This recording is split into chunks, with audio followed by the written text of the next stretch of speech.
Senior MLA मोहतरम जनाब अहमद बलाला साहब, डिप्टी मेयर निज़ामाबाद बल्दिया मोहतरम जनाब इदरीस साहब, जनाब शकील साहब, मजलिस इत्तेहादुल मुस्लिमीन के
ये कुछ भी मत करिए, अफरा तफरी मत। मैं आप तकरीर करना चाहें मैं करूं या बैठ जाऊं?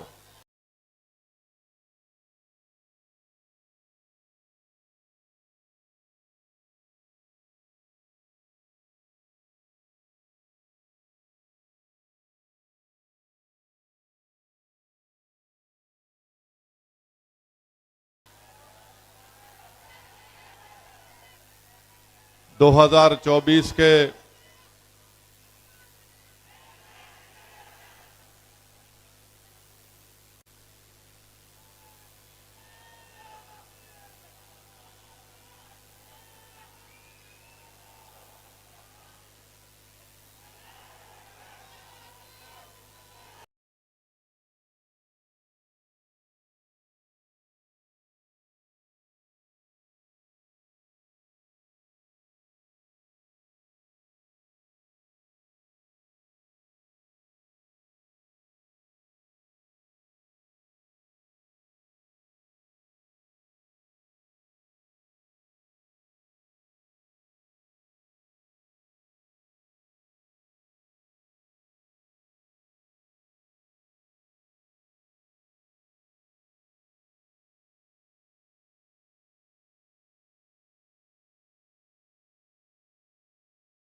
और मुसलमानों को जो कानूनी मौक़िफ़ है उसको उनसे छीन लिया जाएगा। इसीलिए आज आप देखते हैं कि जब पार्लिमानी इलेक्शन के नतीजे आए, इज्तिमाई तौर पर मुसलमानों को तकलीफ देने के लिए बीजेपी और आरएसएस ने एक नया मंसूबा बनाया। हम देखते हैं कि मध्य प्रदेश में घरों को बुलडोजरों से तोड़ दिया गया। हम देखते हैं कि किसी मासूम मुसलमान को रोककर, पीटकर उसका वीडियो बनाया जाता है। हम देखते हैं कि हमारी मां और बहनों के ऊपर रिमार्क किए जाती हैं, और ये सबसे ज्यादा पार्लिमानी इलेक्शन के रिजल्ट और नतीजे आने के बाद हम देख रहे हैं। मुसलमानों को इसलिए तकलीफ दी जा रही है बीजेपी और मोदी की तरफ से क्योंकि भारत के 19 करोड़ मुसलमानों ने बीजेपी को हराने के लिए, बीजेपी को रोकने के लिए अपने के वोट का इस्तेमाल बीजेपी को हराने के लिए किया। मगर मुझे ये कहना पड़ता है कि जहां पर भारत की मुस्लिम अक़लियत ने, जो सबसे बड़ी अक़लियत है, अपने वोट का पूरा इस्तेमाल बीजेपी को शिकस्त देने के लिए किया, वहीं पर आज भारत की पार्लियामेंट में सिर्फ 4% मुसलमान एमपी जीत कर आते हैं।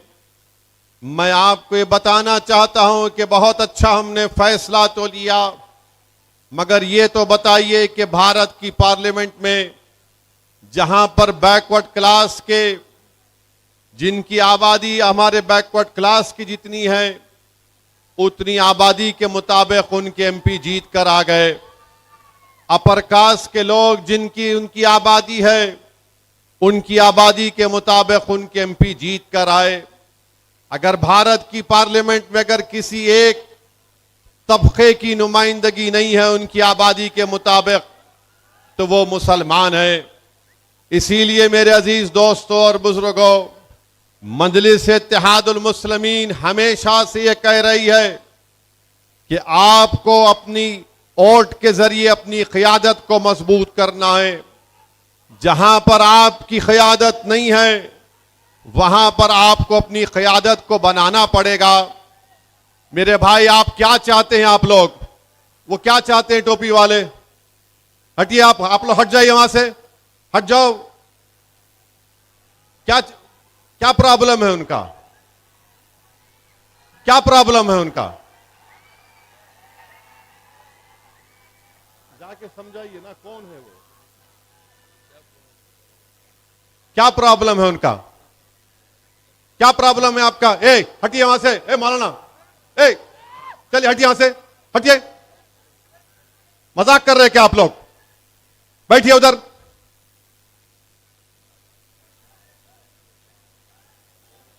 क्या कर रहे हैं आप लोग?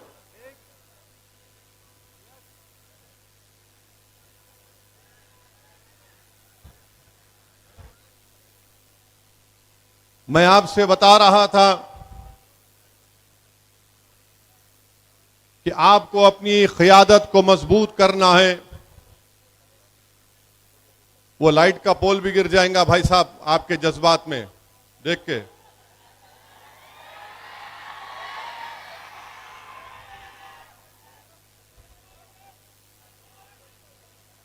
मेरे अजीज दोस्तों और बुजुर्गों, हमने बीजेपी को तो उनकी तादाद में सीटों में कमी तो ला ली, मगर हमने भारत की पार्लियामेंट में अपनी आबादी के मुताबिक अपने एमपीज को हम कामयाब नहीं कर सके। आज भारत की पार्लियामेंट में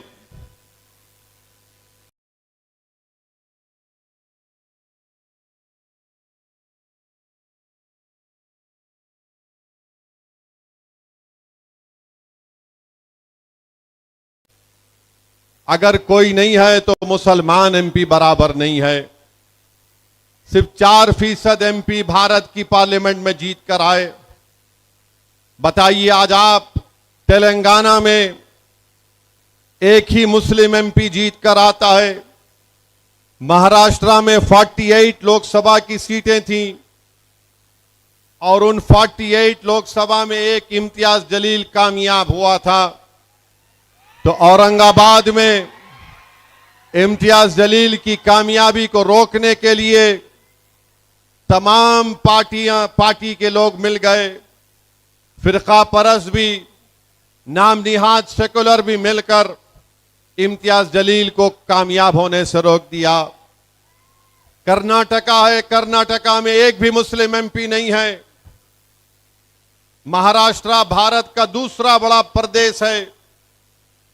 आप जाकर देख लिए, मध्य प्रदेश, राजस्थान, छत्तीसगढ़, दिल्ली, यहां पर कोई मुस्लिम एमपी नहीं जीतता है। गुजरात में 40 साल से एक भी मुस्लिम एमपी नहीं जीता है। बताइए मेरे अजीज दोस्तों और बुजुर्गों, क्या यह सेकुलरिज्म की कामयाबी है कि हम तो बरसों से 18 लोकसभा के इलेक्शन हो गए हमारे मुल्क में, हमने कभी भी फिरका परस्ती और फिरका परस्ती को फरोग देने वाले उम्मीदवार या पार्टियों के हक में अपने वोट का इस्तेमाल नहीं किया। मगर बताइए आखिर क्या वजह है कि आज मुसलमान को वोट डालने के लिए कोई तैयार नहीं है? ये फिरका परस्ती नहीं है तो क्या है बताइए? जो लोग दावा करते हैं कि हमने फिरका परस्ती को हरा दिया, नहीं।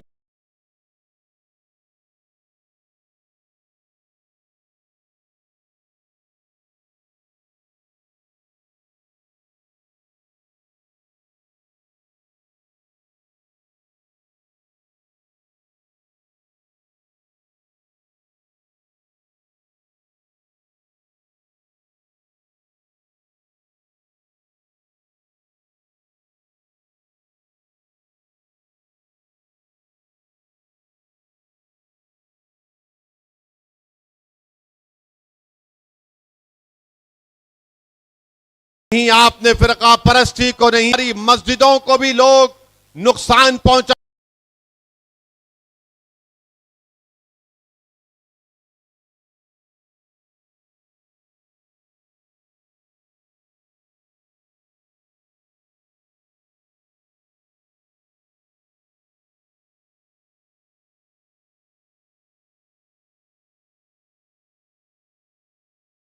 आने की बातें करेंगे, तुम्हारे मदरसों पर हमले होंगे।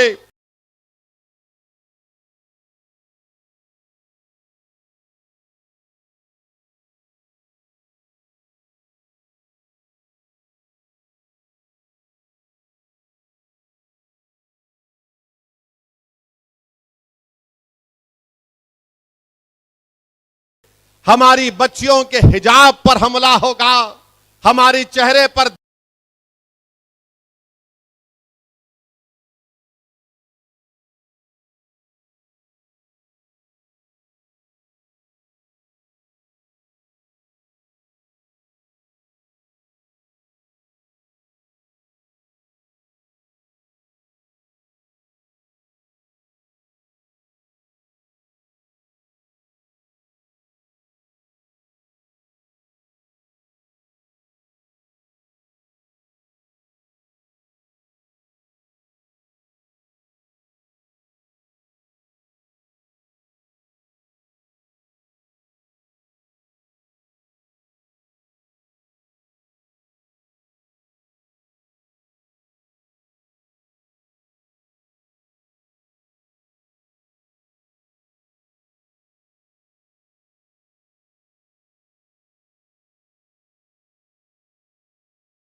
का मसला आया, कैटेगराइजेशन का मसला आया, मजलिस ने कहा कि हमको काबिल कबूल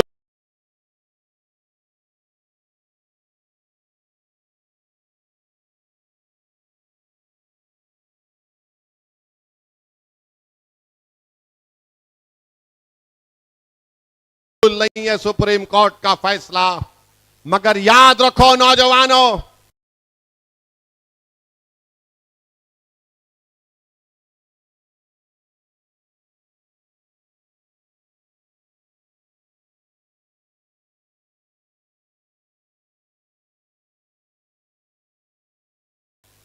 तुम्हारी आंखों से देख रहे हो कि 2014 से क्या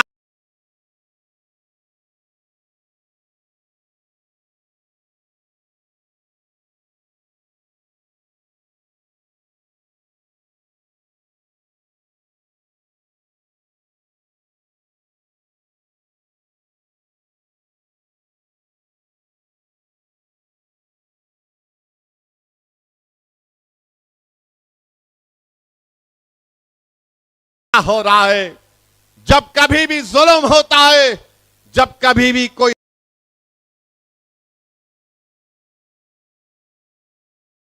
को सजा दे रहे, इसलिए कि 2024 में हमने मोदी के 370 के ख्वाब को चुकनाचूर कर दिया, उसको मिलिया मटिया मलीट मला दिया। इसलिए मोदी अब कह रहे हैं कि मुसलमानों के पीछे पड़ जाओ, मैं वक्फ का कानून लाऊंगा। मैं बुलडोजर से, जब मैंने पार्लियामेंट में कहा कि मोदी के बुलडोजरों ने मुसलमानों के घरों को तोड़ दिया, तो बीजेपी के लोग बड़े खफा हुए, उठ गए। मैंने कहा कि तुम्हारे यहां पर इतनी बड़ी तादाद में खड़े होकर पुकारने से तुम मेरी जबान को बंद नहीं कर सकोगे।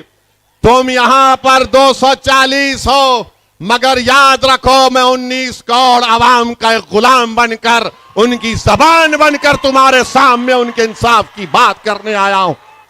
मैं पार्लियामेंट को इसलिए नहीं गया कि वहां पर बैठकर मोदी के भाषण को सुनो। मैं पार्लियामेंट को इसलिए नहीं आया कि तुम जुल्म के बुनियाद पर कानून को बनाओगे तो हम अपनी जबानों को बंद कर लेंगे। तुम इस्लाम और भारत के संविधान के खिलाफ कुछ कहोगे तो असदुद्दीन ओवैसी तुम्हारे सामने खड़ा होकर इंसाफ की बात करता आया है और करता रहेगा। तुमने इम्तियाज जलील की कामयाबी को रोका। मैं अकेला जरूर हूं, मगर मैं अकेला इनफरादी तौर पर जरूर हूं, मगर मेरे साथ हजारों करोड़ों नौजवानों की, बुजुर्गों की दुआएं मेरे साथ हैं। मेरे साथ इन नौजवानों के जज्बा है जो आज ये कह चुके हैं कि नौजवान पुकार पुकार कर कह रहा है, भारत का नौजवान चाहे वो मुसलमान दलित हो, अब मोदी हम तुझसे डरने वाले नहीं हैं। अब मोदी हम तुझसे डरने वाले नहीं हैं। हम कभी भी तुझसे नहीं डरे। अरे हम वो हैं मोदी जो सिर्फ अल्लाह से डरते और किसी के माइका लाल से नहीं डरने वाले हम हैं। मेरे अजीज दोस्तों और बुजुर्गों, मेरे नौजवानों, आज आपको अपने इत्तेहाद को और मजबूत करना पड़ेगा। भारत में हम देख रहे हैं क्या हो रहा है।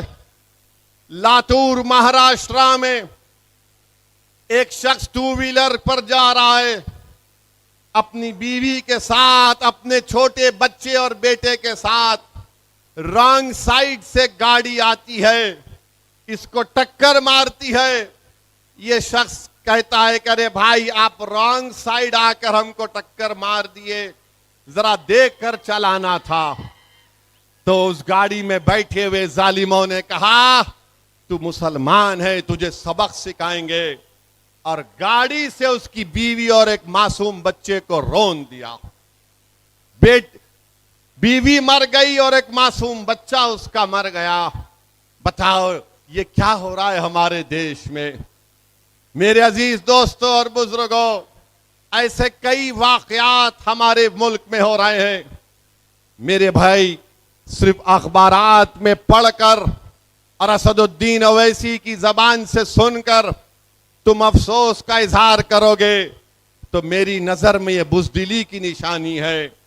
बहादुरों की निशानी ये है कि तुम मुत्तहिद हो जाओ, तुम अपने लीडर को पैदा करो, तुम गली से लेकर पूरे महल्लों से लेकर जिलों से लेकर शहरों से लेकर गांव से लेकर एक एक जगह पर अपनी एक लीडरशिप को पैदा करो, तभी जाकर हम इस नाइंसाफी का मुकाबला कर पाएंगे।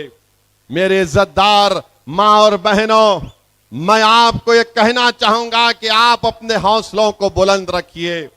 नौजवानों, तुम्हारी और हमारी आंखों ने देखा कि मध्य प्रदेश में हाजी शहजाद अली के 20,000 स्क्वायर फीट के घर को बीजेपी की हुकूमत ने, मोदी के बुलडोजरों ने हाजी शहजाद अली को सिर्फ इसलिए उसका घर तोड़ दिया कि हाजी शहजाद अली ने महाराष्ट्र में जिस शख्स ने रसूलुल्लाह सल्लल्लाहु अलैहि वसल्लम की शान में गुस्ताखी करने की कोशिश की, हाजी शहजाद अली ने एहतजाज किया और मध्य प्रदेश की गवर्नमेंट बीजेपी की 20,000 स्क्वायर फुट के घर को हाजी शहजाद अली के उसको तोड़ देती है। मेरे अजीज दोस्तों और बुजुर्गों, यही चीजें हैं जो हमको पुकार पुकार कर कह रही नौजवानों कि अगर तुम सिर्फ नारे लगाओगे, तुम सिर्फ सीटियां बजाओगे, इससे नतीजा नहीं निकलेगा। नौजवानों, नतीजा उस वक्त निकलेगा जब तुम अपनी पार्टी की लीडरशिप को मजबूत करोगे। नतीजा उस वक्त निकलेगा जब महाराष्ट्र के आने वाले असेंबली इंतखाबात में इम्तियाज जलील की क़यादत में अगर मजलिस इत्तेहादुल मुस्लिमीन के 8-10 एमएलए कामयाब होकर जाएंगे और मजलिस के एमएलए कामयाब होकर जब महाराष्ट्र के असेंबली में जाएंगे और उसके बाद अगर कोई रसूलुल्लाह सल्लल्लाहु अलैहि वसल्लम की शान में गुस्ताखी करने की कोशिश करेगा, उसके बाद अगर कोई रोड पर चलने वाली हमारे एक मासूम को अपनी गाड़ी से रौंदेगा इसलिए कि मुसलमान है, तो फिर उसको मालूम होगा कि महाराष्ट्र के असेंबली में जब मजलिस के एमएलए रहेंगे तो कोई माइका लाल ये हरकत नहीं कर सकता इंशाअल्लाह ताला। इम्तियाज जलील ने, जिसने रसूलुल्लाह सल्लल्लाहु अलैहि वसल्लम की शान में बकवास बकी, इम्तियाज जलील ने एहतजाज का ऐलान किया, तो हमारे ही सफों में बाज लोग मौजूद हैं जिन्होंने कहा कि इम्तियाज जलील इतना बड़ी रैली नहीं निकाल सकता। बाज बुज़दिलों ने कहा कि इम्तियाज जलील पब्लिसिटी के लिए कर रहा है। बाज बेवकूफों ने कहा कि नहीं नहीं, पुलिस पकड़ लेगी इम्तियाज जलील को। इम्तियाज जलील मुझसे बात किए, मैंने कहा सैयद इम्तियाज जलील, जब मजलिस ने ऐलान कर दिया एहतजाज का, जब मजलिस ने तारीख का ऐलान कर दिया, जब मजलिस इत्तेहादुल मुस्लिमीन ने बता दिया कि औरंगाबाद से जुलूस निकलेगा, मैंने इम्तियाज जलील से कहा कि सैयद इम्तियाज जलील, जब तुमने और पार्टी ने ऐलान कर दिया, कोई आओ या ना आओ, तुम कम से कम अपनी गाड़ी में निकलो औरंगाबाद से। और दुनिया ने देख लिया कि महाराष्ट्र की तारीख में इतना बड़ा मुसलमानों का एहतजाज कभी नहीं हुआ था। औरंगाबाद से भिवंडी तक लोग बताते हैं कि 8 से 10 हजार गाड़ियों में फर्जंदाने तौहीद अपने रसूल सल्लल्लाहु अलैहि वसल्लम के गुलामी का तौक डाल कर निकले थे। दुनिया को बता रहे थे, जालिमों को बता रहे थे, मोदी और अमित शाह, मोहन भगवत को बता रहे थे कि हम अपने रसूल की अजमत के लिए निकले हैं। तुम समझ रहे थे कि हम नहीं निकलेंगे। हजारों की तादाद में गाड़ियों में निकलकर पूरी हाईवे को चक्का जाम कर दिया। दिल्ली परेशान, मोदी परेशान, अमित शाह औरंगाबाद में बैठे हुए थे। अमित शाह को यह परेशानी लाहक हो गई कि औरंगाबाद से अगर हजारों गाड़ियों का काफिला निकलेगा तो मैं कैसे एयरपोर्ट तक पहुंच सकूंगा। मगर अल्हम्दुलिल्लाह मैं सलाम करता हूं उन तमाम लोगों को जिन्होंने लब्बैक कहा और अपने रसूल सल्लल्लाहु अलैहि वसल्लम की शान में जिसने गुस्ताखी करने की कोशिश की, एहतजाज पुरअमन हुआ। मेरे अजीज दोस्तों और बुजुर्गों, यही ताकत है मजलिस इत्तेहाद अल मुस्लिमीन की। इसी वजह से मजलिस को लोग कहते हैं इनको वोट मत डालो। अरे दुनिया ये समझ रही थी, ये तमाम महाराष्ट्र की नाम निहाद सेकुलर पार्टियां, ये शिवसेना शिंदे की, वो फडणवीस जो होम मिनिस्टर है बीजेपी का, ये समझ रहा था कि इम्तियाज को हमने हरा दिया, मगर इम्तियाज जलील ने बता दिया कि तुम इलेक्शन में पूरे मिलकर तुमने मुझको हरा सके, मगर मैं एहतजाज करने से तुम हमको रोक नहीं पाओगे। हम ताकत है हमारे पास, हम अपनी ताकत को जमहूरी तरीके से दिखाएंगे। मेरे अजीज दोस्तों और बुजुर्गों, महाराष्ट्र के मजलिस इत्तेहाद अल मुस्लिमीन के इस कामयाब एहतजाज के बाद महाराष्ट्र की तमाम पार्टियों को अब समझ में नहीं आ रहा है अब कैसे मजलिस के इस कामयाबी की तरफ बढ़ते हुए कदमों को रोका जाए। मगर मुझे यकीन है कि इंशाअल्लाह ताला महाराष्ट्र के आने वाले असेंबली इंतखाबात में अल्लाह सुब्हानहू ताला नबी करीम सल्लल्लाहु अलैहि वसल्लम के सदक़े और तुफ़ैल में मजलिस इत्तेहाद अल मुस्लिमीन को एक अजीम शान कामयाबी से हमकिनार करेगा। मुझे यकीन है कि महाराष्ट्र के असेंबली से मजलिस के एमएलए जीत कर जाएंगे। इम्तियाज जलील कामयाब होगा, मुफ्ती इस्माइल साहब कामयाब होंगे, फारूक शाह एमएलए बनेंगे, फारूक शाबदी शोलापुर का एमएलए बनकर जाए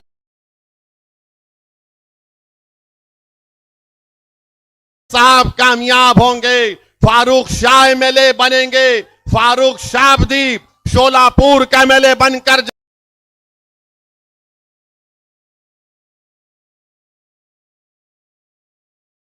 जाएगा। रईस लश्करिया मुंबई से इस जोगेश्वरी पार्लियामेंट में वफ का बिल कोई ला सकता था? मोदी एमपी कामयाब हो जाते तो क्या कोई वफ का बिल ला सकता था पार्लियामेंट में?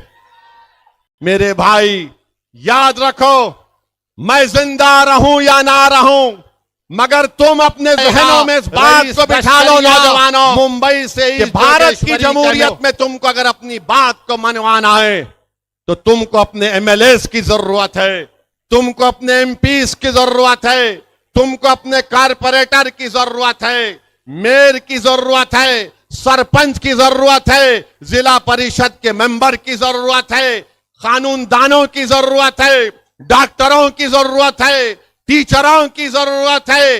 अरे हर मैदान में हमको अपना मौक़िफ़ बनाना है। सिर्फ यही नहीं है कि हम सिर्फ जलसों में आकर नारे लगाकर खुश होकर चले जाएं। नौजवानों, भारत के मुस्तकबिल में इन तमाम मैदानों में हमको अपना एक मुकाम पैदा करना है। और वो मुकाम कैसे पैदा होगा नौजवानों? वो मुकाम सिर्फ असदुद्दीन ओवैसी की तकारीर सुनने से नहीं पैदा हो सकता है। वो मुकाम अगर हमको हासिल करना है हर मैदान में, हर शोबेजात में, हमको अपनी मस्जिदों को आबाद रखना है, हमको अपनी मस्जिदों को आबाद रखना है, हमको अपने घरों से बुराई का खात्मा करना है, हमको इत्तेहाद को मजबूत करना है, हमको अच्छे इंसान बनना है।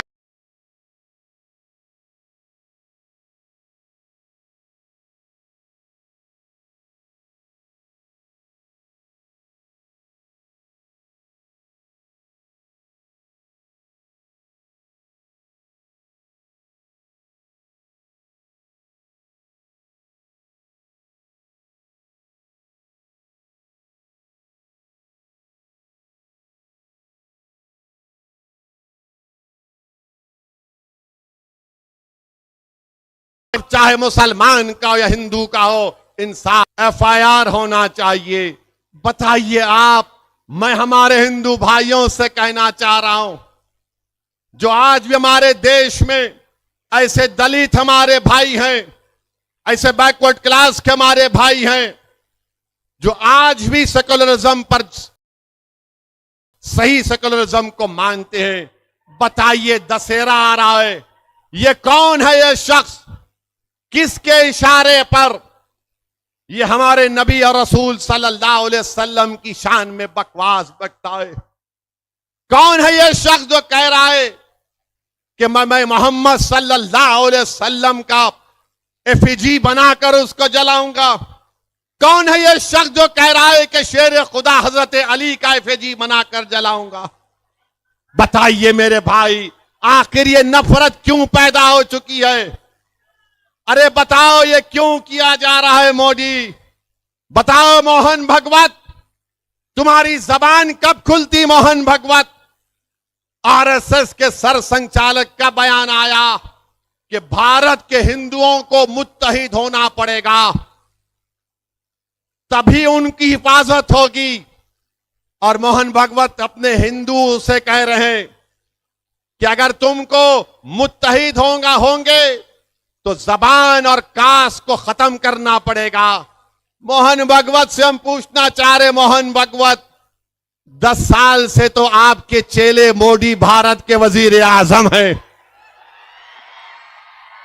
10 साल के वजीर आजम के दौर में बताओ मोहन भगवत, हिंदुओं को खतरा पैदा हुआ है? बताओ मोहन भगवत, ट्रिपल तलाक का कानून तुम्हारी पार्टी ने बनाया, 370 अनकॉन्स्टिट्यूशनल तरीके से निकलवाया, CAA का कानून संविधान के खिलाफ मजहब पर बनाया, UAPA का कानून और गंदा कर दिया।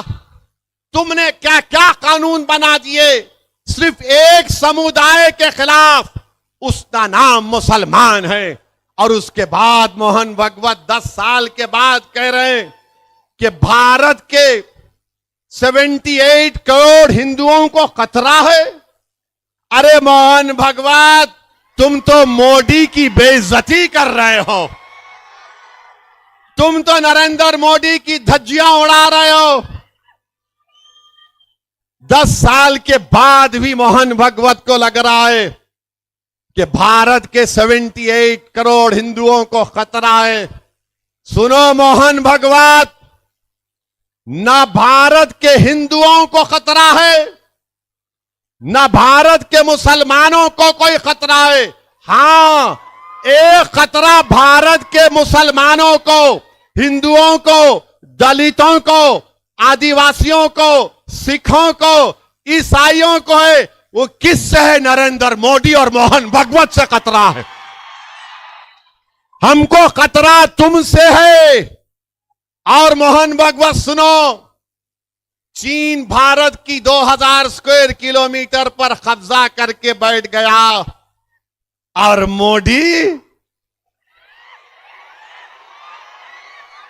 मोदी अमेरिका का सफर करते हैं। 2000 स्क्वायर किलोमीटर पर चीन कब्जा करके बैठा हुआ है डेमसाक में। मोहन भगवत, आप भी चीन से डरते हैं क्या?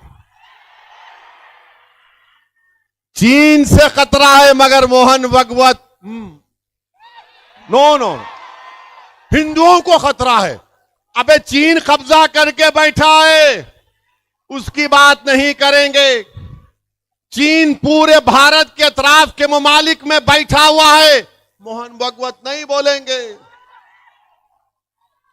मेरे भाई, मोदी ने हिंदुओं को तकलीफ दी, मोदी ने मुसलमानों को तकलीफ दी, मोदी ने दलितों को, आदिवासियों को, ओबीसी को तकलीफ दी। बताओ 10 साल में मोदी ने इन तमाम नौजवानों को कोई रोजगार दिया, नौकरी दी? लाखों नौजवान बेरोजगार उनका मुकद्दर बन चुका है। मगर मोदी आके क्या बोलते हैं? झारखंड में जाकर बोलते हैं यहां पर पॉपुलेशन बदल रहा है। अरे मोदी, नौकरी दो, चीन को भगाओ, इकोनॉमी को रिवाइव करो, मगर कुछ नहीं। मोहन भगवत कह रहे हैं हिंदुओं को खतरा।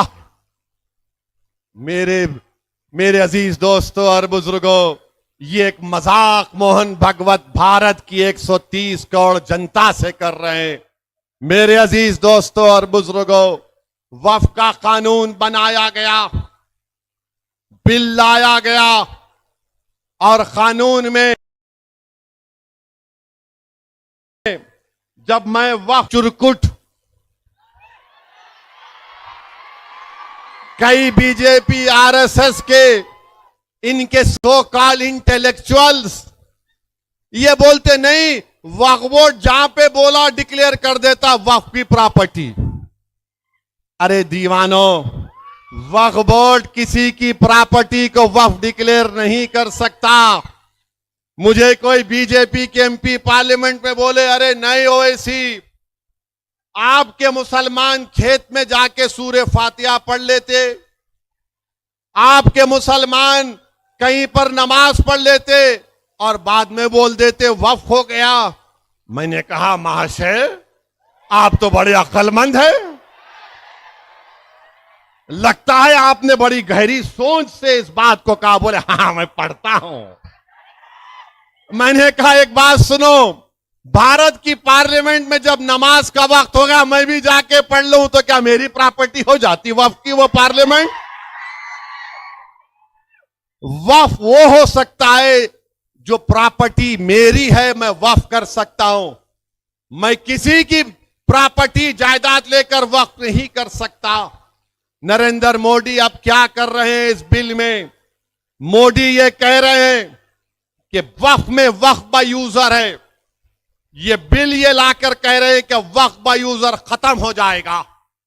मतलब यह है कि कब्रिस्तान है, ईदगाह है, मस्जिदें 300 साल पुरानी है, दरगाहें हैं, इसका कोई डॉक्यूमेंट नहीं है, तो मोदी कह रहे हैं कि वक्फ बाय यूजर खत्म कर दिया जाएगा। जब मैं ये कहा कि वक्फ बाय यूजर खत्म करके मुसलमानों की जायदादों को, मस्जिदों को, खानखाहों को, दरगाहों को, मस्जिदों को, कब्रिस्तानों को छीनने की साजिश हो रही है, तो लोग मेरी बात का यकीन नहीं कर रहे थे। मैं मिसाल देकर समझा रहा हूं। आज से 10-12 दिन पहले गुजरात सोमनाथ में एक दरगाह शरीफ है। दरगाह का नाम है हाजी मंगरोली शाह। ये 1200 साल पुरानी दरगाह है और वहां पर हजरत माई पीर की मस्जिद है। सन 47 में डॉक्यूमेंट में लिखा गया कि गवर्नमेंट, क्योंकि उस वक्त जूनागढ़ के बादशाह ने यह जायदाद दी थी, अंग्रेज चले गए, तो अंग्रेज जाने के बाद हुक्मरान जूनागढ़ के बादशाह थे तो हुकूमत हिंद हो गई। उसमें लिखा गया गवर्नमेंट प्रॉपर्टी मगर यूजर इज मुसलमान। दरगाह है, कब्रिस्तान है। 47 में लिखा गया। 2024 सितंबर में कलेक्टर ने कहा कि प्रॉपर्टी कार्ड में जो लिखा गया 75 साल पहले वो गलत है। कलेक्टर ने मुसलमानों को नोटिस दी और कहा कि आओ, मुसलमानों ने कहा हमको टाइम दो, हम डॉक्यूमेंट बताएंगे। उसके बाद मामला वक्फ ट्राइब्यूनल गया। वक्फ ट्राइब्यूनल मामला सुन रहा था तो कलेक्टर ने सुबह तारीख आपको बता रहा हूं, चेक कर लीजिए। कलेक्टर, वहां के मुकामी कलेक्टर ने 28 सितंबर को सुबह 5 बजे बुलडोजर लाकर रात में कमेटी के लोगों को बातचीत करने के बहाने बुलाकर गिरफ्तार करके 1200 साल पुरानी दरगाह और मस्जिदों को, कब्रिस्तान को शहीद कर दिया। यह पावर कलेक्टर को मिल रहा है इस बिल में। होश में आओ मुसलमानों। जो मुसलमान मोदी के इस लाए हुए बिल की तायीद कर रहे हैं, मैंने अपनी तकरीर में कहा था कि जब तुम्हारे बाप दादाओं की कब्रों को मिसमार कर दिया जाएगा तब तुमको तकलीफ होगी।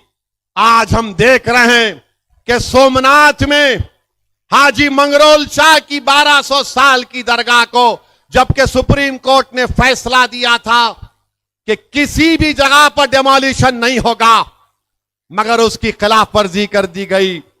ये वक्फ का बिल जो मोदी ला रहे हैं, वक्फ यूजर खत्म करके मस्जिदों को, अब आपसे जाकर अगर कोई पूछेगा कि दिल्ली की जामा मस्जिद का कागज लाओ, दिल्ली की जामा मस्जिद का कागज कहां से मिलेगा? पार्लियामेंट के सामने मस्जिद है, उसका कागज नहीं मिलेगा। हैदराबाद की मक्का मस्जिद है, उसका कागज नहीं मिलेगा। तो मोदी चाहते हैं कि जिस तरह गुजरात में 1200 साल पुरानी हाजी मंगरोल शाह की दरगाह को शहीद कर दिया गया, मिसमार कर दिया गया मस्जिदों के साथ, वही हाल पूरे भारत में अगर यह बिल कानून बनता है तो करना चाहते हैं। आप बताओ, वक्फ बोर्ड में गैर मुस्लिम को क्यों मेंबर बनाना चाहते हैं मोदी? इसलिए बनाना चाहते हैं कि जब वक्फ बोर्ड में गवर्नमेंट अपॉइंट करेगी गैर मुस्लिम को, तो वक्फ बोर्ड को किसी भी प्रॉपर्टी को 5 साल के लिए डायरेक्ट मैनेजमेंट में लेने का इख्तियार है। तो मोदी चाहते हैं कि डायरेक्ट मैनेजमेंट के नाम पर लेकर मुसलमानों से उन तमाम जायदादों को छीन लिया जाए। वक्फ की जायदाद हमारे बुजुर्गों की गाढ़े खून पसीने की कमाई है, गवर्नमेंट ने हमको नहीं दिया, मोदी चाहते हैं उसको छीन लिया जाए। वक्फ बोर्ड में कलेक्टर को पावर दे रहे हैं कि कलेक्टर अगर बोलेगा इसमें डिस्प्यूट है तो कलेक्टर डिस्प्यूट के नाम पर वक्फ से निकाल देगा, ता वक्त वो इंक्वायरी मुकम्मल नहीं करेगा। बताओ मेरे अजीज दोस्तों और बुजुर्गों, इसमें कहा गया बिल में कि हर वक्फ प्रॉपर्टी को अपने हिसाबात किताबात कैग के जरिए देना पड़ेगा।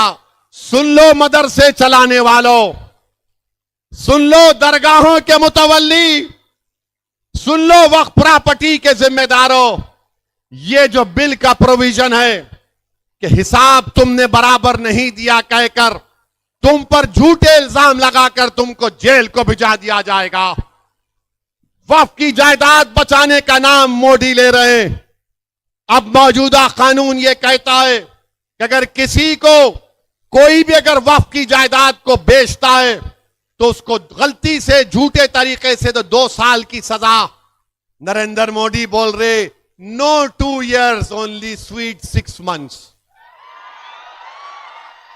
2 साल नहीं 6 महीने अभी नॉन बेलेबल है, फर्स्ट मजिस्ट्रेट के सामने जाना चाहिए। मोदी कह रहे नथिंग डूइंग बेलेबल। तुम जायदाद बेचो, जायदाद फूंक दो, मैं हूं ना तुमको बेल देने वाला। मेरे भाई, एक एक चीज लिमिटेशन एक्ट, अच्छा ये बीजेपी के लोग बोलते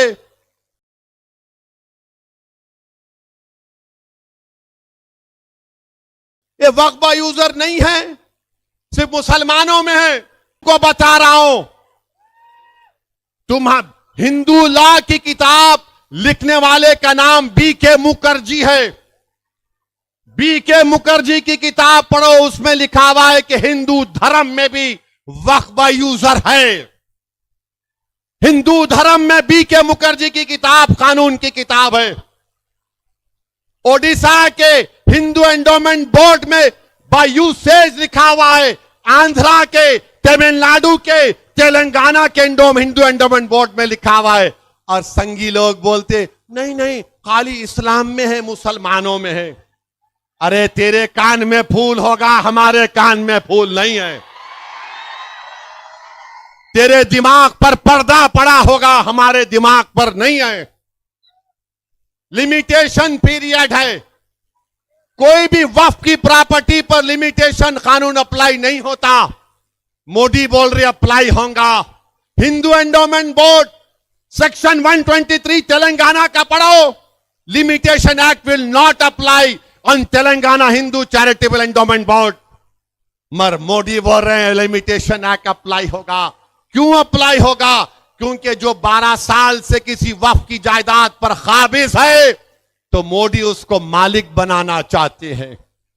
और नरेंद्र मोदी मुंबई में, जो मुंबई की सबसे ऊंची बिल्डिंग है, सबसे ऊंची बिल्डिंग है, सबसे ऊंची बिल्डिंग है, वो एक यतीम खाने पर बनाया गया था। वक्फ के यतीम खाने पर बनाया गया था। 21 करोड़ रुपए देकर उसने खरीद लिया और आज लोग बोलते कि उसकी बिल्डिंग की कीमत करीब 2000 करोड़ के 1500 करोड़ की है। तो मोदी उसके बेटे की शादी में गए थे तो मोदी बोले मैं शादी में गया तो दूल्हे के बाप को तोहफा देना है, यह कानून लेकर आऊंगा। जायदादें छीनने के लिए नरेंद्र मोदी इस तरह का गलत कानून ला रहे हैं। नरेंद्र मोदी, आपको इस्लाम से इतनी नफरत क्यों है? आपको मस्जिदों से, खानकाहों से नफरत क्यों है? तभी तो आप इस तरह का एक गलत बिल पार्लियामेंट में लाए हैं। अरे वक्फ बोर्ड को ताकत दो, तो जो काबिज लोग हैं उनको निकालने का पावर दो, समरी एविक्शन पावर्स। जो हिंदू एंडोमेंट बोर्ड में, हिंदू एंडोमेंट बोर्ड के कमिश्नर के पास पावर है कि किसी भी प्रॉपर्टी को काबिज को निकाल कर फेंक सकते हैं। किराया बढ़ाने का पावर दो, मगर मोदी नहीं देना चाहती है। मेरे भाई, होशियार और चौकन्ना रहिए। All India Muslim personal law board अगर आपसे कहेगा, हमसे कहेगा कि इस बिल के खिलाफ हमको एहतजाज करना है, तो क्या आप पुरअमन एहतजाज के लिए तैयार हैं? आप एहतजाज के लिए तैयार हैं? हाथ उठाकर बताइए कि आप एहतजाज के लिए तैयार हैं। और नारा लगाइए मेरे साथ, ताकि मोदी को मालूम हो जाए कि तुम्हारे इस बिल को हम रिजेक्ट करते। नारे तकबीर, नारे तकबीर। मेरे अजीज दोस्तों और बुजुर्गों, एक और अहम बात जो मैं आपसे करना चाह रहा था, अभी खत्म नहीं हुआ। कहां जा रहे? बैठो अभी। नहीं, घर से फोन आया, कहते जल्दी आते नहीं आते तो जा रहे, भाग रहे। नहीं आया ना चीचा फोन? नहीं ना आया भी तो जाके थोड़ा सुन लो, दिल का मामला है। मैं एक और अहम बात आपके सामने करना चाह रहा था। जो कुछ फलस्तीन में हो रहा है, 1 साल कल हो जाएगा, 1 साल कल हो जाएगा। 40,000 से ज्यादा फलस्तीनियों का कत्ल बेंजामिन नेतन्याहू की हुकूमत ने किया, जिसमें से 10,000 बच्चे हैं मासूम, जिसमें से 12,000 के करीब खवातीन हैं। और इन 40,000 को छोड़कर 10,000 लोग बिल्डिंगों के नीचे अभी हैं, बिल्डिंग्स के नीचे हैं लोग। मेरे भाई, ये क्यों इनको मारा जा रहा है? इसलिए फलस्तीनियों को मारा जा रहा है, इसलिए कि वो मस्जिद अक्सा अल कुद्स शरीफ की, बैतुल मुकद्दस मस्जिद अक्सा के तहफ्फुज़ के लिए खड़े हुए हैं। वो कह रहे हैं कि अल कुद्स हमारा है, हम इसको आजाद करा कर रखेंगे। इसीलिए बेंजामिन नेतन्याहू की जालिम हुकूमत ने इन गरीबों को, मजलूमों को, इन बहादुरों को, 40,000 से ज्यादा को, जो मस्जिद अक्सा की बाजियाबी के लिए, बैतुल मुकद्दस की बाजियाबी के लिए 75 साल से लड़ रहे हैं। 1 साल में 40,000 से ज्यादा फलस्तीनी मुसलमानों का कत्लेआम इस शैतान बेंजामिन नेतन्याहू ने किया। मेरे भाई, जो कोई भी मस्जिद अक्सा के लिए उठ रहा है, उसको मारा जा रहा है, कत्ल कर दिया जा रहा है। याद रखो, यह मसला सिर्फ सुन्नी शिया का मसला नहीं है, यह मसला मुसलमानों का मसला है। यह मसला सिर्फ मुसलमानों का नहीं है, फलस्तीनियों का, यह इंसाफ का मसला है, यह इनकी खुद मुख्तारी का मसला है, यह इनकी मुमलिकत, उनकी जमीन का भी मसला है। और अगर कोई ये कहेगा, असबियत की बात करेगा, तो तुम सरासर गलत हो। मस्जिद अक्सा मुसलमानों की है, सुन्नियों की भी है, शियाओं की भी है। सुन्नियों में अगर कोई कहेगा कि क्या यह अहले हदीस की है, क्या यह तबलीगियों की है, क्या यह देवबंदियों की है, क्या यह बरेलवियों की है, क्या यह सूफियों की है, अरे नहीं मेरे भाई, ये सबका है। अगर कोई कहेगा कि नहीं शियाओं में खाली अथना शरी का है, नहीं, यह अथना शरियों का भी मसला है, यह दाऊदी सुलेमानी बोहरों का भी मसला है, यह अकबरी शियाओं का भी मसला है। क्यों यह मसला है? क्योंकि अल कुद्स शरीफ है, ये बैतुल मुकद्दस मस्जिद अक्सा है। क्यों हमारे लिए अहमियत है? ये इस्लाम का तीसरा बड़ा मुकद्दस जगह है। ये वो जगह है जहां से हमारे आका मोहम्मद मुस्तफा सल्लल्लाहु अलैहि वसल्लम सफर मेराज पर गए थे। ये वो मस्जिद है जहां पर रसूलुल्लाह सल्लल्लाहु अलैहि वसल्लम ने तमाम अंबिया और रसूलों को जमात बनाकर नमाज में इमामत की। ये वो जगह है मुसलमानों जहां पर हशर का मैदान बनेगा। ये वो जगह है मुसलमानों जहां पर औबे काबे कौसर वहां से लेकर मदीने तक होगा। ये वो जगह है मुसलमानों जहां पर रसूलुल्लाह सल्लल्लाहु अलैहि वसल्लम ने फरमा दिया कि इस जगह पर हमेशा अल्लाह इसे 40 खुतूब और अब्दाल को रखेगा। जो दुआ करेंगे अल्लाह उनकी दुआओं को कबूल करेगा। यह वो जगह है जहां पर आकाए दो आलम सल्लल्लाहु अलैहि वसल्लम ने फरमाया कि यह मुजाहिदीन की सरजमीन है जो सुबह कयामत तक बातिल से मुकाबला करेगा। यह वो जगह है जहां पर अल्लाह की रहमतें नाजिल होती हैं। यह वो जगह है मुसलमानों जहां की माओ ने अपनी औलाद की लाशों को देखकर भी कहा कि या मोहम्मद सल्लल्लाहु अलैहि वसल्लम, मैंने आपने दीन के लिए अपनी औलाद को कुर्बान कर दिया। ये वो जगह है जहां पर बाप अपने बच्चों की लाश उठाकर कहता है कि या रसूल अल्लाह, मेरे माँ बाप, मेरी औलाद आप पर कुर्बान, मैं अपनी औलाद को इस दीन की सरबुलंदी के लिए पेश कर रहा हूं। ये वो जगह है मुसलमानों जहां पर 75 साल से मुसलमानों ने अपना खून बहाया है, मगर अपने पेशानियों पर खौफ या औफ या किसी भी किस्म की परेशानी को आने नहीं दिया। हम सलाम करते हैं उस सरजमीन के फलस्तीनियों को, हम सलाम करते हैं वहां के मुजाहिदीन को, हम सलाम करते हैं वहां की माओ को, हम सलाम करते हैं वहां के नौजवानों को, हम सलाम करते हैं वहां के उन मासूम बच्चों को जो आज रो रहे हैं, अपने माँ बाप को तलाश कर रहे हैं। हम सलाम करते हैं उन मासूम बच्चों को जो भूख और फाके की जिंदगी गुजार रहे हैं। हम सलाम करते हैं उन तमाम लोगों को जिसको तूर सीनीन की जगह कहा गया। इंशाअल्लाह ताला वो लोग कामयाब होंगे।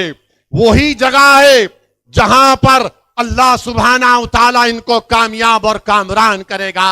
अरे जालिम शैतान बेंयामिन नेतन्याहू, तू अगर ईरान में इस्माइल हनिया को मार सकता है उस जगह पर, तो तूने 40,000 मासूम फलस्तीनियों को क्यों मारा? अगर तूने बेरूत में एक उस लीडर को मार दिया, तो तूने बेरूत में 12 लाख लोगों को बेघर क्यों किया? मैं गया था, सुनो, नारे लगाएंगे बाद में, सुनो अभी। मैं गया था 2006 में जब यही जालिम, ये हुकूमत जब बीरूत पर बमबारी कर रही थी, उस वक्त कुछ 32 मुसलमानों के एमपी थे। मीटिंग हुई कि सब जाएंगे। खैर वो क्या वजह थी, कोई नहीं आए, मैं अकेला दमिश्क गया। दमिश्क में जब उतरा तो बेरूत का एयरपोर्ट बंद था, तो दमिश्क से आपको बेरूत जाना पड़ता था। मैं दमिश्क को पहुंचा।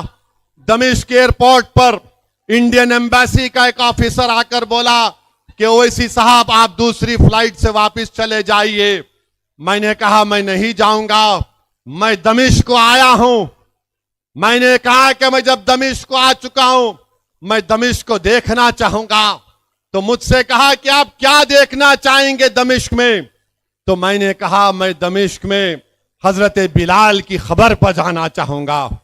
मैं दमिश्क में शहीदाने करबला के मज़ारात पर जाना चाहूंगा।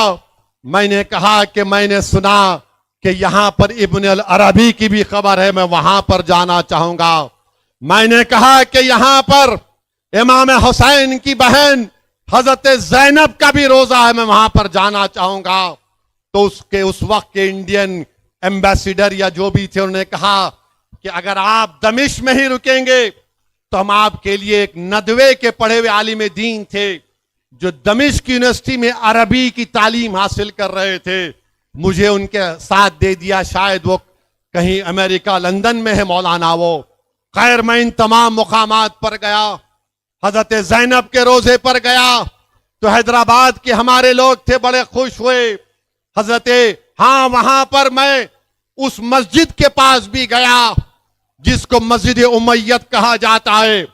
और अगर मेरा हाफिजा सही है तो अबू दाऊद शरीफ की हदीस है कि हदीस शरीफ में आया कि अल्लाह के रसूल सल्लल्लाहु अलैहि वसल्लम ने फरमाया कि इस जगह पर जब मुसलमानों की फौज होगी तो अल्लाह दोबारा हजरत ईसा अलैहि सलाम को भिजाएगा उसी जगह पर। मैं वो मस्जिद को भी देखा। फिर उसी मस्जिद के हाथे में एक ऊंचे मीनार में एक कमरा है जहां पर इमाम गज़ाली रहमतुल्लाह अलैह बैठकर अपनी किताब को लिखते थे। फिर मैं पूछा कि मुझे एक और जगह इस मस्जिद में देखना है। तो उस नदवे के आलिम दीन ने मुझसे पूछा कहां पर? मैंने कहा मैंने सुना कि यहां पर मेरा हीरो सलाहुद्दीन अय्यूबी की भी खबर है।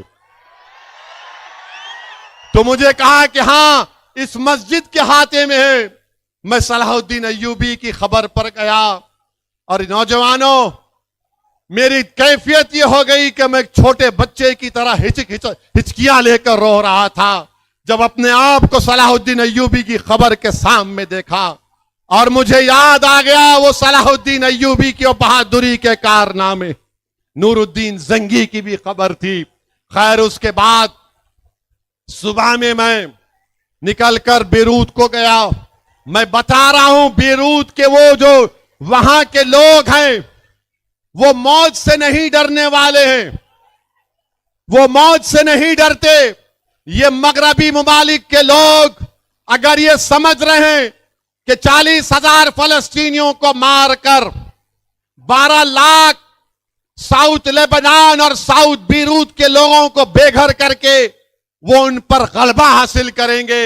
अरे मैंने अपनी आंखों से देखा कि 15 माला बिल्डिंग है, डिमोलिश हो चुकी है, लोग अपना सामान निकाल रहे हैं। किसी ने उससे कहा कि ये हिंदुस्तान से आया है, तो मेरे पास आया और मुझे रोते हुए कहा कि मेरे भाई मुझे माफ कर देना। मैं उससे कहा कि मेरे भाई आपके आंख में आंसू क्यों हैं? मेरे आंख में आंसू हैं इतनी बर्बादी को देखकर। उसने कहा कि मेरे दोस्त तुम हमारे मेहमान हो, हम तुम्हें कुछ भी नहीं खिला सकते, कम से कम ये चाय तुम पी लो और बिस्किट खा लो। जो लोग अपने घरों की बर्बादी को देखकर भी अपनी मेहमान नवाजी को नहीं बोलते, तुम उनको नहीं खत्म कर सकते जालिमों, तुम उनको खत्म नहीं कर सकते। अरे वो लोग मौत से मोहब्बत करने वाले हैं, ये मौत से डरने वाले नहीं हैं। ये जालिम बेंयामिन नेतन्याहू तू वहां पर मार रहा है बेरूत में, तू फलस्तीनियों को मार रहा है। इंशाअल्लाह ताला अनकरीब में भी खुदरत तेरा खातिमा करेगी, इन जालिमों का अल्लाह खातिमा करेगा। तो मेरे अजीज दोस्तों और बुजुर्गों, हमको डरने और घबराने की जरूरत नहीं है, डरना नहीं है। देखो 40,000 से ज्यादा फलस्तीनी अपनी जान को कुर्बान कर चुके हैं और एक एक मरने वाले के मां बाप आलम इस्लाम को पुकार पुकार कर कह रहे हैं, ये मसला सुन्नी शिया का नहीं है, ये मसला देवबंदी बरेलवियों अहले हदीस का नहीं है, ये मसला मस्जिद अक्सा का है, बैतुल मुक़द्दस का है। वो कह रहे हैं कि देखो हम तो अपनी जानों को कुर्बान कर रहे हैं, तुम कम से कम अपने आंख में आंसू लाकर अल्लाह से दुआ करो हमारे लिए कि अल्लाह हमको इन जालिमों पर गलबा अता कर दे। तो नौजवानों, क्या तुम फलस्तीनियों के लिए दुआ करोगे? क्या तुम फलस्तीनियों के लिए दुआ करोगे? क्या तुम मस्जिद अक्सा के लिए दुआ करोगे? क्या तुम बैतुल मुक़द्दस के लिए दुआ करोगे? क्या तुम डरोगे जालिमों से? क्या तुम जालिमों से डरोगे? क्या तुम मौत से डरोगे? तुम अल्लाह से डरोगे? तुम अल्लाह से डरोगे? तुम किससे मोहब्बत करोगे? तुम रसूल अल्लाह सल्लल्लाहु अलैहि वसल्लम से मोहब्बत करोगे। तुम करोगे ना कमली वाले से मोहब्बत? हम सब करेंगे ना, क्योंकि हम उनका सदका खाने वाले हैं, हम उनका सदका खाने वाले हैं। तो डरने और घबराने की जरूरत नहीं है। और हम भारत के हमारे वजीर आजम से भी कह रहे हैं, मोदी जी ये बेंजामिन नेतन्याहू को समझाओ, सीज फायर करो। 12-15 लाख फलस्तीनी बेघर हो गए, मगर मैं देखा हूं उनके हौसलों को, ये मौत से डरने वाले नहीं हैं। उस सरजमीन पर बसने वाले अगर एक बच्चा भी होगा, सुन ले बेंजामिन नेतन्याहू, अगर एक बच्चा भी रहेगा फलस्तीनी, वो पत्थर उठाकर कहेगा अल्लाहु अकबर, अल्लाहु अकबर, अल्लाहु अकबर। मेरे अजीज दोस्तों और बुजुर्गों, मैं आखिर में हमारी रियासती हुकूमत से कुछ कहना चाह रहा हूं। अभी हमारे मजाज साहब ने कहा कि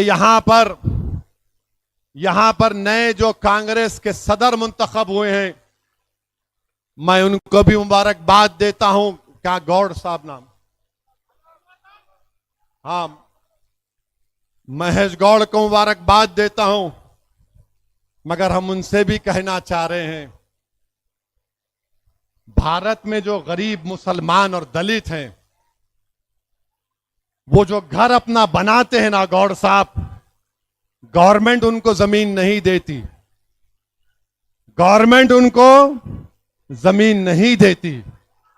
हम अपने खून पसीने से एक साथ पर जमीन लेकर, हट जाइए, बैठो, आ जाओ, हाँ, बैठो, आराम से, छोड़ दो, आन दो, यहाँ आन दो, आ जाओ।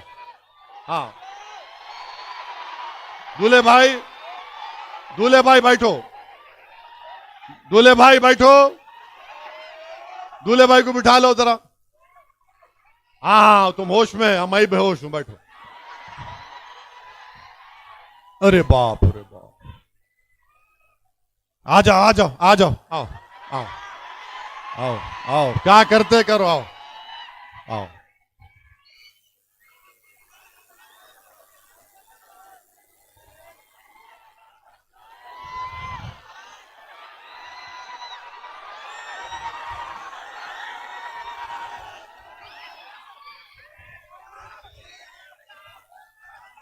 आ गए, पूरे आ गए। आराम से, मीडिया को डिस्टर्ब मत करो, उधर ना को छोड़ो, मीडिया को डिस्टर्ब मत करिए। अब आप क्या करें, अभी तोड़ के आ गए ना, तो जो कोई भी हमारे इत्तेहाद सामने ये लगा रहा उसको क्या करेंगे? हमारे इत्तेहाद के सामने आ रहा, क्या करेंगे? Very good. अब या खाली बोलना नहीं, करके दिखाना। हाँ, तो मैं आपसे ये कह रहा था, सुनिए जरा। हाँ बैठो। अरे तुम लोग कहीं खड़े हो गए, बैठो। अपने हैं ये बच्चे, भाया है अपने, ये कुछ नहीं होता, बैठो। हाँ,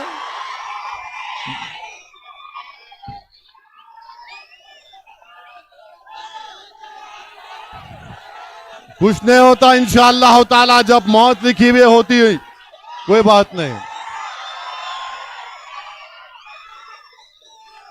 एक बात सुनिए आप, एक बात सुनिए, सुनो। सुनो, सुनो, अरे सुनो जी। हाँ, अच्छा शेर के बारे में बोलता हूं, सुनो। वो नहीं, सुनो सुनो। अच्छा बस बस बस। हाँ हाँ हाँ, सुनिए, अभी सुनिए, सुनिए, सुनिए। तो मैं, छोड़ दो छोड़ दो छोड़ दो। मैं हमारे महेश गौड़ साहब से कहना चाहूंगा कि पूरे भारत में जो मुसलमानों का एक बहुत बड़ा तबका है, हम जमीन बड़ी तकलीफों से खरीदते हैं और उसके बाद बड़ी तकलीफों से अपना घर को बनाते हैं। कोई सरकारों ने हमको कोई नहीं दिया, तो हम उनसे अपील करेंगे कि जो मजाज साहब ने जो कैनाल के बारे में कहा, वहां पर कोर्ट का स्टे है और कोर्ट के स्टे को और कानून को का पासो लिहाज रखकर हुकूमत फैसला करेगी। मैं हमारी हुकूमत से भी कहना चाह रहा हूं, आप ताजमहल बनाना चाहते बनाओ, मगर एक बात याद रखो, एक बात याद रखो, ताजमहल बनाते वक्त हम गरीबों के घर को तकलीफ मत दो, हम गरीबों के घरों को तकलीफ मत दो आप। हम बड़ी खून और पसीने से, अपने आंसुओं से हमारे घर की एक एक ईंट को बनाए हैं। हुकूमत का तो काम यह होना चाहिए कि कोर्ट को लोग जाने से पहले वो अच्छा फैसला करे। और कांग्रेस की हुकूमत तो 5 गारंटी दी थी ना, आप गारंटियों पर आपको वोट मिला, आप गरीबों की मदद करने के लिए आए हैं। मैं कांग्रेस की हुकूमत को याद दिलाना चाहता हूं, 2013 का लैंड एक्विजिशन का कानून यूपीए की सरकार मनमोहन सिंह ने बनाया था।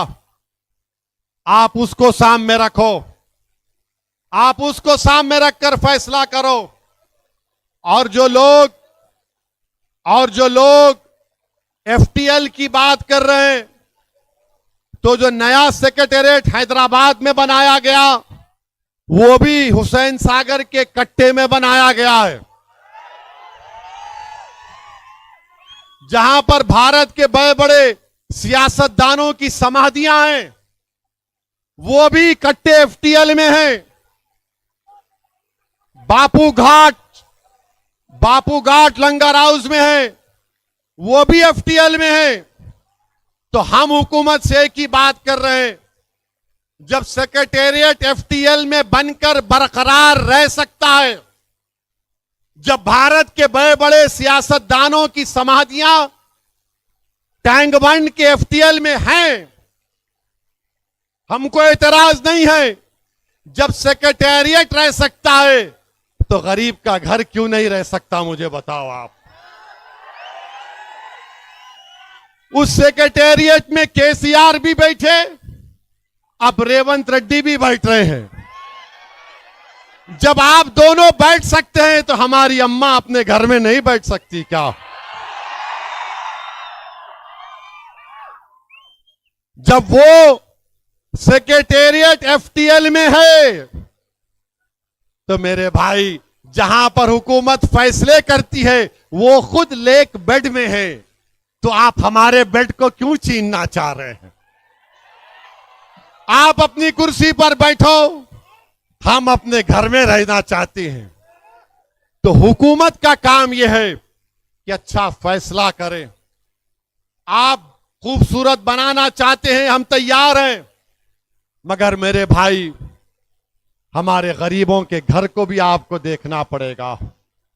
और हम उम्मीद करते हैं कि हुकूमत एक अच्छा फैसला लेगी।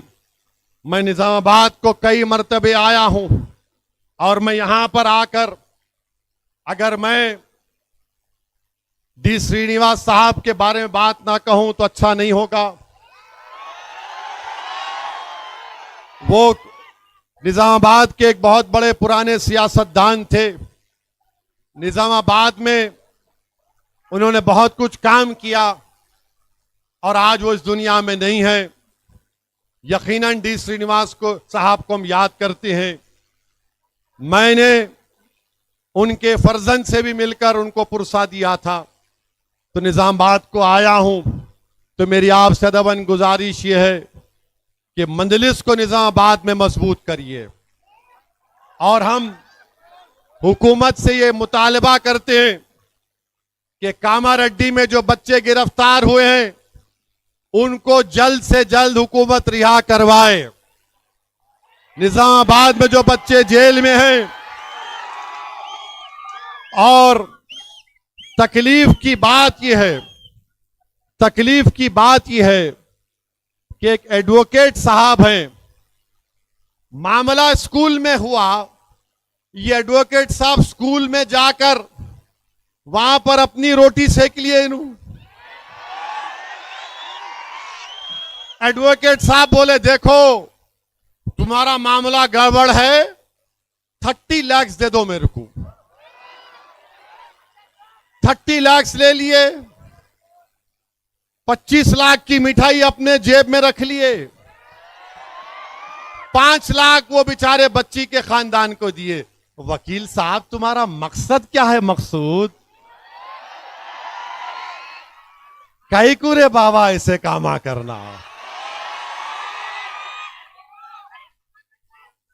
अरे तेरी बेटी से होता तो क्या करता? ऐसा नहीं करना मकसूद।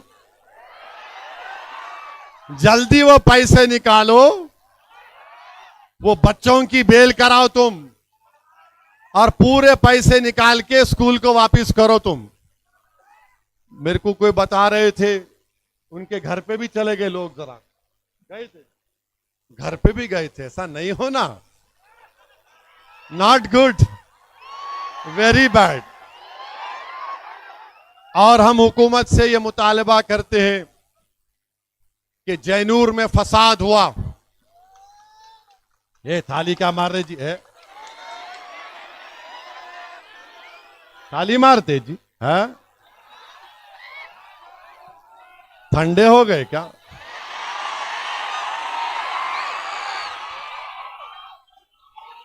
जैनूर में सुनो सुनो, अरे अरे खत्म करो, ठहरो ठहरो। जैनूर में जो फसाद हुआ, जैनूर में जो फसाद हुआ वो एक मंसूबाबंद तरीके से हुआ।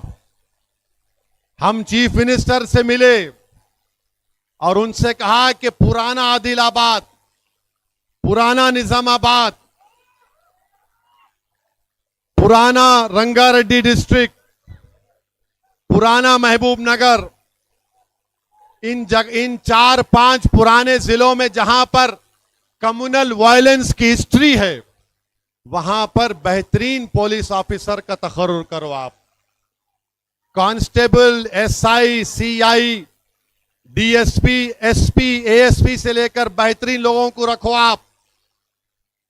बीजेपी यही चाहती है गड़बड़ होना, तो बीजेपी आरएसएस के एजेंडे में नाकाम करना है तो अच्छे और स्ट्रिक्ट पुलिस ऑफिसर्स का तकर्रुर करना जरूरी है। हम उम्मीद करते हैं कि गवर्नमेंट मंजलिस की इस तजवीज को कबूल करेगी और जैनूर में हिंदू मुसलमान और आदिवासियों का जो नुकसान हुआ है, कलेक्टर रिपोर्ट बनाकर भेजा है 16 करोड़ का नुकसान हुआ। तो हम तेलंगाना की हुकूमत से मुतालबा करते हैं कि हर किसी मजहब का नुकसान हुआ, गवर्नमेंट उनको कंपनसेशन दे और उनको देकर उन गरीबों की मदद करे। और हम चाहते हैं कि जैनूर में आदिवासियों और मुसलमानों में एक पुरअमन फिजा पैदा हो, वहां पर डर और खौफ का माहौल ना हो। और हम ये चाहते हैं कि जो ताकतें वहां पर जहर फैला रही हैं, हम हुकूमत से इस बात का मुतालबा करते हैं कि जहर फैलाने वालों का इलाज करो, इनको बताओ कि जहर नहीं फैला सकते। बहरहाल मेरे अजीज दोस्तों और बुजुर्गों, मेरी आप तमाम से गुजारिश है कि निजामाबाद में मजलिस को मजबूत करिए, फलस्तीनियों के लिए दुआ करिए। महाराष्ट्र में मजलिस इत्तेहादुल मुस्लिमीन की कामयाबी के लिए दुआ करिए कि महाराष्ट्र में मजलिस इत्तेहादुल मुस्लिमीन के बड़ी तादाद में एमएलए जीत कर आए। और इंशाअल्लाह जिस तरह मोदी हरियाणा और कश्मीर में बाय बाय हो रहे हैं, महाराष्ट्र में भी गुड बाय हो जाएंगे। मजलिस के एमएलए जीतेंगे इम्तियाज की क़ियादत में। और उसके बाद अगर कोई चिरकुट कुछ बोलेगा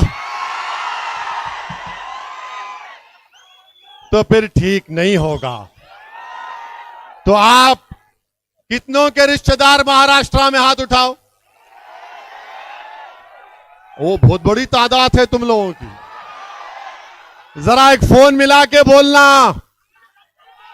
बोल देना महाराष्ट्र में आसमानों पे क्या फिरेंगी, महाराष्ट्र के आसमानों में क्या दिखेगा। जरा फोन करके बोल देना। वाखिर दावान अल्हम्दुलिल्लाह।